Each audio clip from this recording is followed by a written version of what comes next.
Why did you want to publish your ideas with context? Why did you see it as a good outlet for this piece? I kept thinking, like, who's really the audience for this story about cutting off public research? And I thought, well, it's the researchers, right? Like, they're going to be most interested in hearing about what happened with the global shutdown. Mm. So I thought of context. Yeah, we're so glad you did. Um, so you found us, you found the audience, and so then with your piece, you kind of mentioned that it's about data transparency on Twitter and the implications for research. I'm wondering if you want to just walk us through sort of the main argument and crux of the piece as it's presented in the publication.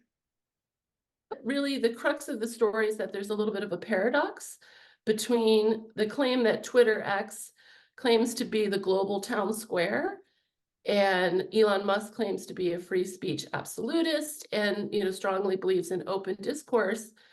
But at the same time, his company cut off access for public research, independent public research, which for about 20 years, 16 to 17 years, there was access through an interface where you could get raw data about Twitter and online global discourse, how fast, how far it moves.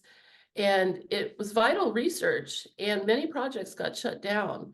So I just thought there was a little bit of a paradox between their public positions and then what was actually happening with data transparency. There is always been in the freedom of press corresponding responsibility. So press freedom and press responsibility are connected, and it has to do with public trust.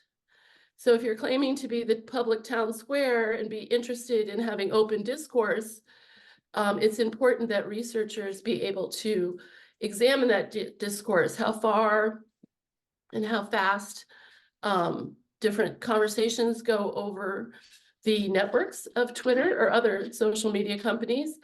And that does include, really important discourse around things like election interference, hate speech, terrorism, pandemic issues, but other healthcare issues as well as we move forward. So I did feel like it was an important story about press responsibility.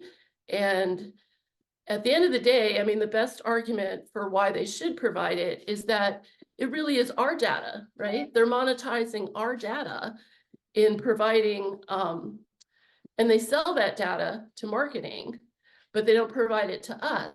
And it is our data. In other countries in Europe, they're changing the laws about data transparency, but so far in the United States, they have not. So it's really a matter of agreeing to do so as a matter of like corporate responsibility rather than a legal obligation. It's really interesting, and the way that it clearly sits at this nexus of like legal concern, corporate responsibility, public concerns about data access, researcher implications, and it has so many sort of branches out. And so I think as you set it up, the implications for researchers are very clear in that we just don't have access to this data now. Wondering though, you think sort of if you could maybe just elaborate on the implications for the broader public or the general public and what this means for them. Yeah, so the outcome of this public research has been very interesting about where does hate speech originate and how does it spread? So a lot of researchers were doing network analysis, trying to find the location of different misinformation or disinformation campaigns related to war efforts, terrorism, as I said, election interference.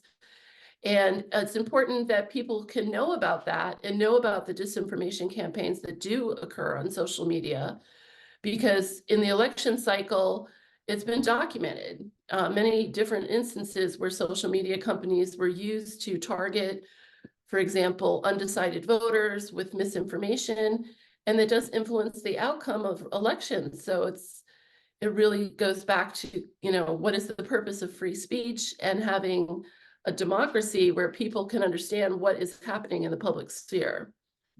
And of course, with social media, I mean, they often say, well, they have a monopoly, but that's not a justification for making them release their data. I mean, the old newspaper titans had a monopoly as well. The real difference between the print era and the social media era is that there's everything happening sort of like behind the factory doors. that there's all this data, and how it transfers and how it moves is happening.